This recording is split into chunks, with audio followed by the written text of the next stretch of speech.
Okay, great. All right, so how many of you would like to experience more success in your business? All right, good, thank you.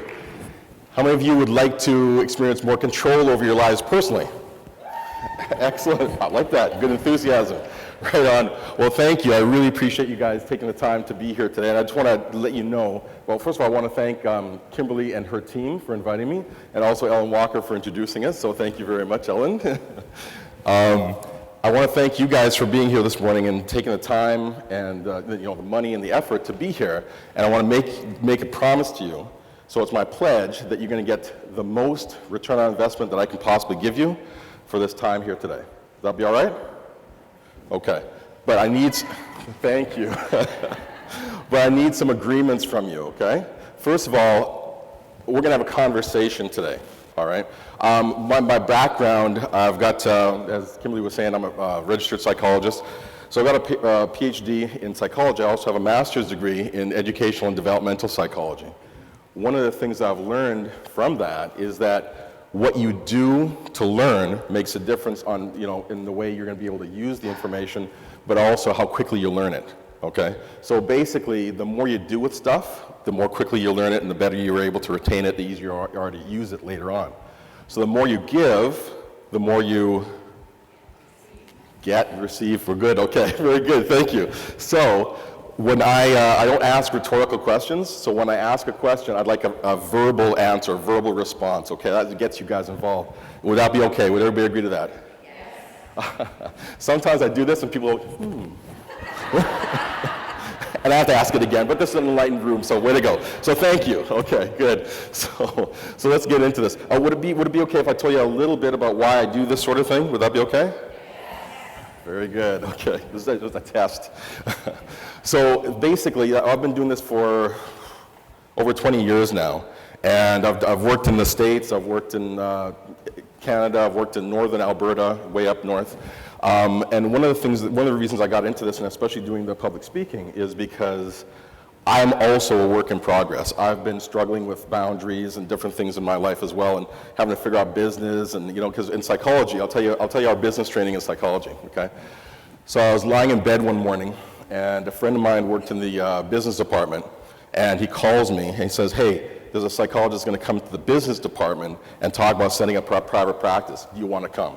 So I got out of bed, I threw on my clothes, I ran over there, and I was the only psychologist in this business department learning about private practice. No one else got it, and I got that for 2 hours. That was it. Okay, so we had to learn business as well.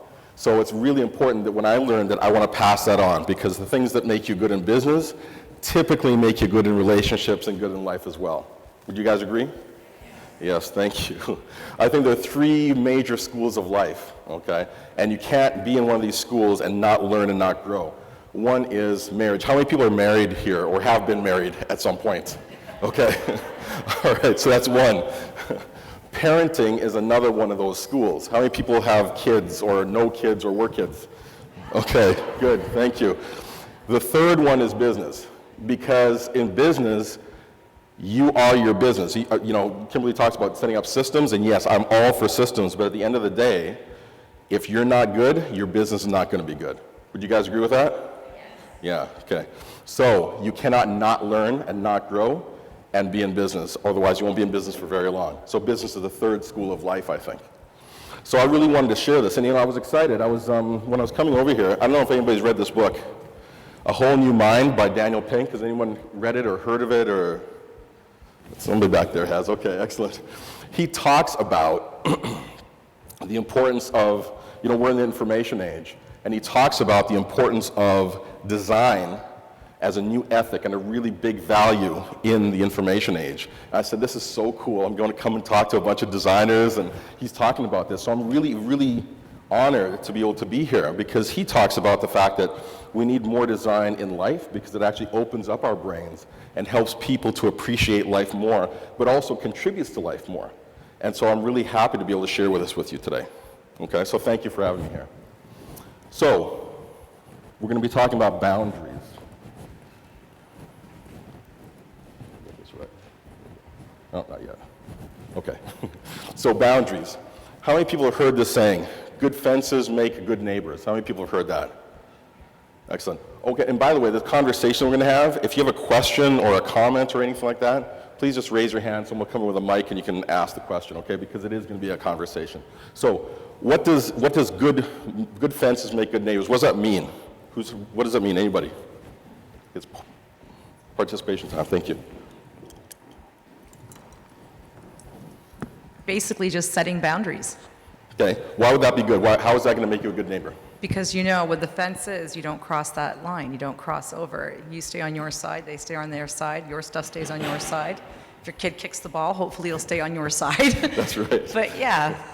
So absolutely. Everybody knows where the lines are, and so it's easier to get along. Everybody knows what the rules are, so no one's stepping on anybody else's toes, right? Okay. So that's the essence of boundaries, good boundaries. It's the essence of assertiveness. So people probably heard of the different levels of interaction. So there's aggressiveness, assertiveness, and being passive. Who knows what those mean? Anybody want to be brave enough to say what they think those mean? What does aggressive mean? What is an aggressive person like? They know what they want and they go for it. Okay, they No know what they fear. want, they go for it. All right, thank you. Anybody else? Another definition?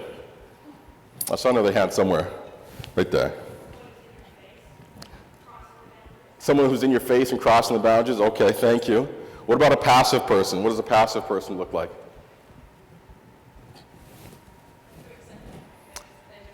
Very accepting and just take it? Okay. So sorry, go ahead. They have no boundaries. Okay. So I think about it in this way, and see if this makes sense to you, okay? So this is all about taking care of your needs.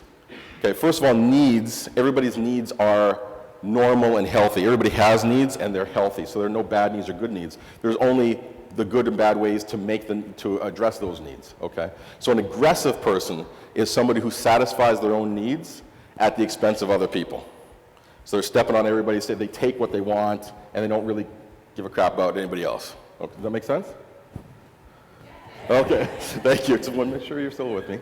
And what a passive person does is they sacrifice themselves. They say, well, you know what? I'm gonna let them do it. Like what Kimberly was saying. Okay, you know, the what is it? The light switch thingy, the plate is off a little bit, so you can tear down the whole wall and be happy about it, right? We're gonna be passive about that. So we're gonna let somebody else take advantage of us, but then hopefully they'll have mercy on us, or they'll be happy with us, and then they'll take care of our needs in that way. That doesn't work, does it? No, never really works. Again, who's heard of passive aggressive? Yeah, that's where I smile to your face, everything's fine, then when you're not looking, I scrub the toilet with a toothbrush, right? Not good. So assertiveness is where it's supposed to be, all right? So assertiveness is, I'm going to take responsibility for my needs, and I'm going to make sure I get my needs met, but I'm going to do so in a way that does not infringe on your rights or stop you from getting your needs met. Does that make sense? If you're really assertive, you can get your needs met while you're helping somebody else get their needs met as well. So that's even better, okay? So this is what boundaries is all about. This is why what works in business works in your personal life, what works in personal life works in business as well, okay? So, of course, this isn't for the faint of heart, okay? So it's hard to have boundaries. This is difficult stuff. So it takes some energy to get there, right? Okay. So we're going to talk about what's going to help to supply that. So, okay. This is a performance and anxiety. You guys are good with graphs and stuff, right? We got performance going up here and arousal, anxiety going down here. So we used to think that as your arousal increases, we follow this dotted line, we get better performance, right? The truth is, that is not so. It actually looks like this.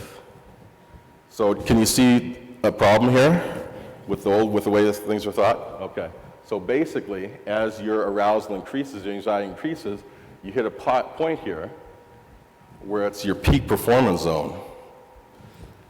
What happens if you get more aroused or more excited, or you try harder? What happens then? Things go down, yeah, exactly. You start to fall off. If the problem is that most people think that they're over on this side of the curve right here, and if they just try a little harder, they'll get better results, right? The truth is most people are over here already, And so if they try actually harder, they have worse results. How many people have done this? If you walked up to your door and you've pulled out your keys, and you've stuck your key in your door, and you've opened the door, right? Everybody's done that, right? How many people have done that successfully ever? Okay, good. Thank you. Now, what happens if you're walking up to your door, but you really have to pee, right? Are you good? Right? Ouch! You know what I mean? Okay. So this is not rocket science, right? But what happened to your performance? It went off, right? You're way down here on the curve. You're past your zone. You're past your peak point, right? So this is why it's important to focus on keeping yourself in that sweet spot so that you can have the energy to keep the boundaries. The interesting thing is keeping boundaries actually keeps you in the sweet spot too. Because if you say no to some stuff, you're saying yes to other stuff. Do you see what I'm saying? If you say no to other people who are trying to infringe on your boundaries, you're saying yes to your own self, your own business, your own happiness, your own family and friends. All the things that are important to you. That make sense? Yes. 3 people said yes. Okay, so it doesn't make sense to everybody. Does it make sense? Yes. Okay, thank you. So, one of the ways to get to be able to stay in the sweet spot is to, managing stress, okay? So one of the things that can help you to manage stress is to take breaks. So actually, let's do that right now. So I'd like you to take everything out of your hands, put everything away. I need your hands to be free. We're gonna do a little exercise, our first exercise in the morning. Everybody's good? Okay, be comfortable. I see some of you have your pillows, which is really nice. So make sure you got your pillows where you need them to be. And so for this exercise, you can keep your eyes open if you want, or you can close them, whatever you'd like, okay? But this is just when you do a little, what I call grounding. And so as you sit there, I'd like you to take some time, feel your feet on the floor, feel your butt in the chair. And we're just going to take some time to have you scan from the top of your head all the way to your feet, nice and slowly. We're going to take some time with this.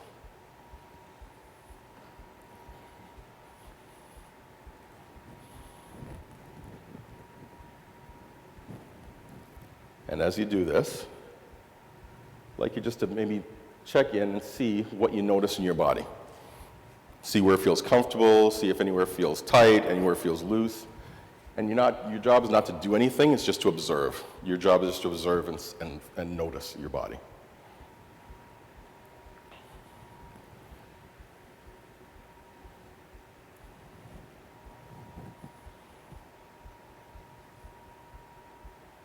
And you might even notice where it feels the best for you, what part of your body feels the best. Might be your head, might be your stomach. Had one client said the tip of her left ear. Wherever it is for you, it's okay.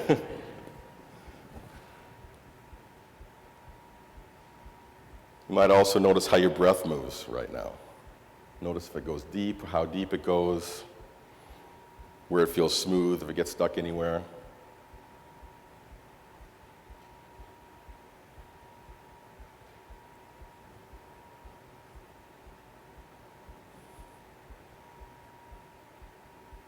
And when you're ready, you can start opening your eyes a little bit. If you close your eyes, just start orienting to the room again. So from this little exercise, what happened? What did you notice? Who wants to share? Sorry? You were relaxed. Okay. Did you feel relaxed before and this was more relaxed?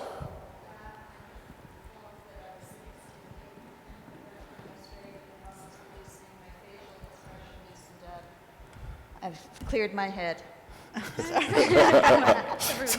So you've cleared your head, you were feeling kind of relaxed, but you were sitting stiffly, and then everything just started to relax, and your head started to clear. Is that Yes. correct? Mm-hmm. Okay, good, thank you. Anyone sharing that experience?